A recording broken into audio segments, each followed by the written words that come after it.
I was extremely broken. I was a person that had a lot of abandonment issues that continued on until high school and led me with a lot of suicidal tendencies, a lot of self-harm, looking for love in men and relationships, and led me to a lifestyle that was the opposite of what God had intended for me.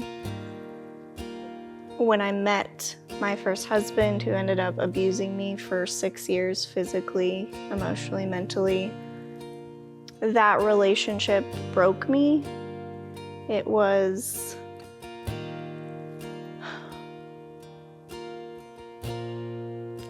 It stripped every part of me as a human being. So I was in the abusive marriage and got pregnant after having multiple miscarriages due to the abuse. I was at a point where I was homeless, and originally I had been connected with Lydia's house and spoke with the director, and they originally said we can't take pregnant women. And so I was looking into a few different options, and I got a call back saying, we're going to take you. And that was a major turning point. I was blaming a lot of other people for my poor decisions, and I was allowing myself to feel like a victim. And through grace and through the staff that God had ordained at that point in my life for Lydia's house, I was able to meet myself face to face and go, I'm the one that's causing a lot of these issues, and God's here to help me, and He's going to help me, but I'm going to need to plant my feet in. I'm still in a process of unraveling. I feel like in times of my life where I'm being squeezed and then unraveled, and the Lord is kind of, He's trying to get rid of a lot of the things that are not pleasing to Him.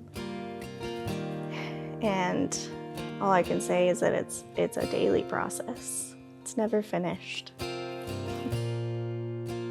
I can go back to the things that I used to, or I can dabble, and a lot of us struggle with that after Lydia's house, where we have tendencies to isolate or to pull back. And once you enter into this home and you allow God to do what He's going to do with you, you can never hide from Him again. Once you give yourself to the Lord, He will find you, He will speak to you, He will pursue you. And it's the greatest gift, because we can all be stubborn. I can be stubborn, and I've dealt with things after Lydia's house that have been hard. One of the things when you enter Lydia's house is that you need to be willing to surrender and to be broken. And the way that I see God moving is like the potter's clay. Like, you can be a broken vessel, and He uses His hands and continues to smooth you in all of those areas, and no one is too broken. That's one of the most beautiful things about having a relationship with the Lord, is you're never ever too broken, and He will smooth out your surfaces and rough edges and make you into something new that can hold water, that can hold life, that is life-giving rather than life-taking. And that's the beauty of Lydia's house. When I was younger, I was taught to play guitar by my dad, and started that at the age of 9 after my mom had left. And I was able to use songwriting and guitar playing as a way to journal and a way to get my feelings out. There was a period of 10 years where I did not write music, I didn't sing, I didn't worship. And when I came out of Lydia's house, while I was in Lydia's house, I was able to write a song with one of the other girls, and that began a healing process for me with my music that has continued. I want people to encounter God the way that I do when I feel Him put a song on my heart. I want them to feel like they're not alone in the hard feelings, in the addiction, in the abuse, whatever you may be going through. I want you to know that you're not alone.